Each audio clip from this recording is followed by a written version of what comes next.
She's pitted, but you have to. Yeah, that's fake news. Concern growing over mysterious outbreaks of a rare polio-like condition. And we have just learned doctors are treating 3 young patients in Pittsburgh for AFM. A massive spike in voter registration after Taylor Swift's recent Instagram post. More than 65,000 people registered to vote on vote.org. The Rock and Roll Hall of Fame reveals this year's nominees. Among the contenders, Janet Jackson, LL Cool J, Radiohead, Rage Against the Machine, and Devo.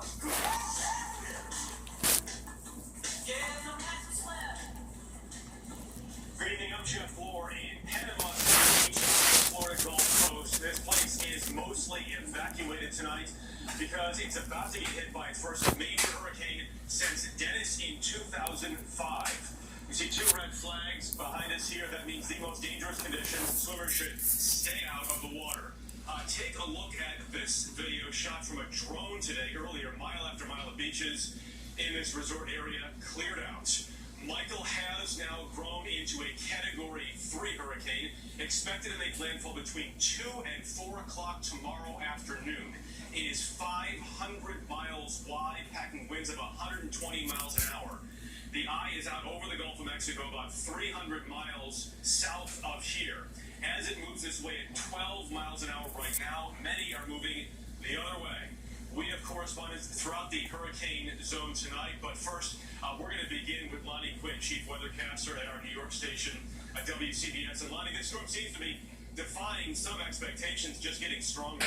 Without a doubt, there is a big batch of dry air just on the western edge of the storm. If any of it was to get sucked into the storm, it would get weaker, and yet, like you said, Jeff, it's defying the odds. It's getting stronger with each update. As of right now, it's a strong Cat 3, 120 mile per hour winds. If it gets to 130, you got a Cat 4. It's moving to the north at 12 miles per hour, currently 270 miles south of Apalachicola, Florida.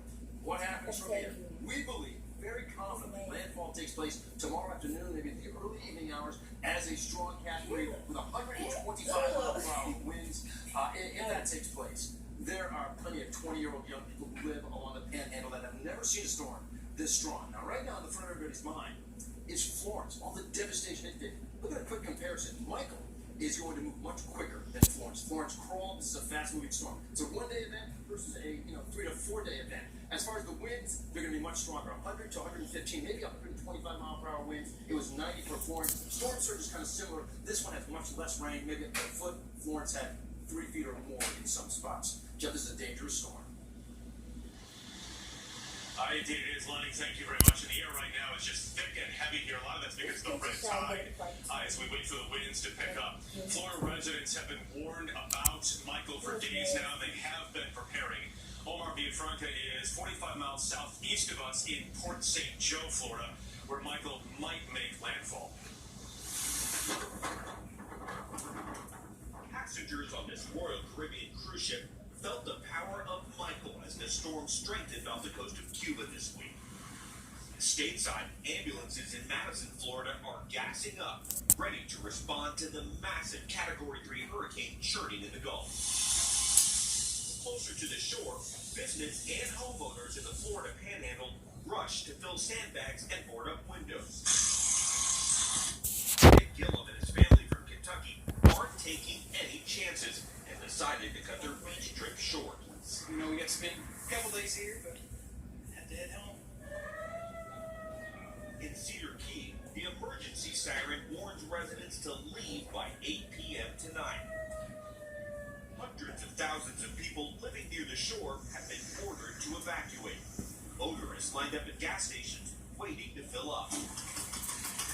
Their main fear is not the wind, but water. The forecast calls for 125 mile per hour winds and a storm surge of 12 feet in some areas.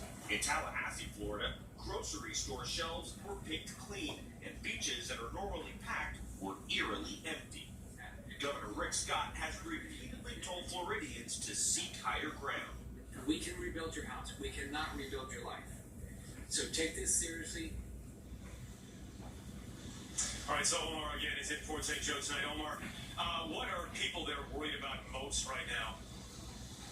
One of the big concerns, Jeff, is how these beaches will handle that storm surge. There's some very short beaches here, and And you can see over here, these homes are built right up on the shoreline.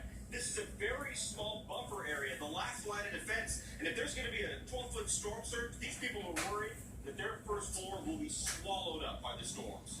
Jeff? Yeah, and one of the reasons all the chairs and everything else has been cleared out for the most part along the beach here, so it could potentially become projectiles when the winds really pick up here tomorrow as we move into major hurricane territory. After a deadly disaster during Hurricane Irma last year, the state did order Florida nursing homes to have backup generators, but we've discovered many still do not. Mandeville Borkins is 100 miles east of here in the state capital of Tallahassee. She's not breathing. That was just one of the 911 calls that came from this nursing home in Hollywood, Florida last year, days after Hurricane Irma knocked out power. The facility did not have a functioning generator. 14 residents died. With Hurricane Michael approaching, Governor Rick Scott warned facilities to avoid a similar tragedy. If you're responsible for a patient, you're responsible for the patient. Take care of them. That means you need to make sure that you have backup generation power, or you shouldn't be taking